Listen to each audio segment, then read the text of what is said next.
Hari ini saya nak kongsikan jenis-jenis Kisslock frame yang selalu saya guna. Ada beberapa jenis atas meja ni, saya terangkan satu-satu ya. Nombor 1, frame ni yang saya atau bag maker selalu guna. Ada lubang untuk dijahit tangan. Dan frame ni juga ada beberapa saiz. Ini 8.5 cm, 20 cm. Yang ini 26 cm. Ini contoh first frame yang dah siap, yang menggunakan 8.5 cm. Yang ini 10.5 cm, yang ini 12.5 cm.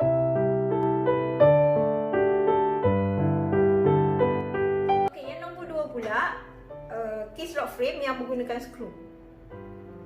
Frame ni tak perlu dijahit tangan, hanya menggunakan skru sahaja.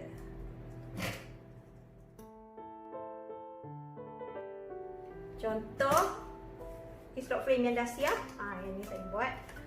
Okey, ni contoh bahagian dalam dia. Ni skrukan saja. So, dah siap.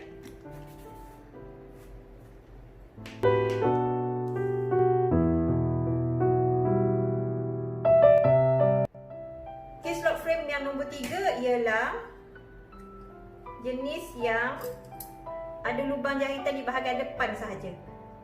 So, tepi dia tak ada.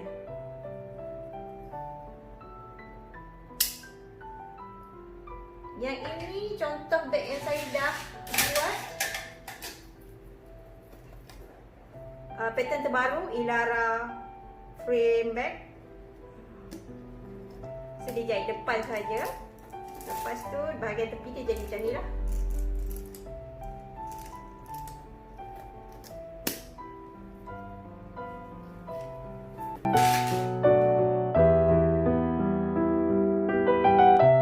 Okey, frame nombor 4 pula ialah flip-lock frame.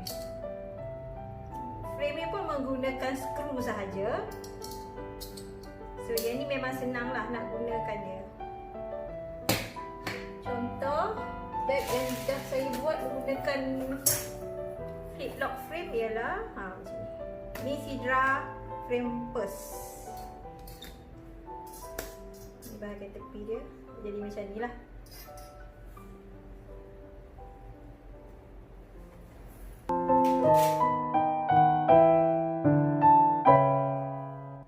Okey, itu saja yang dapat saya kongsikan dalam video kali ini.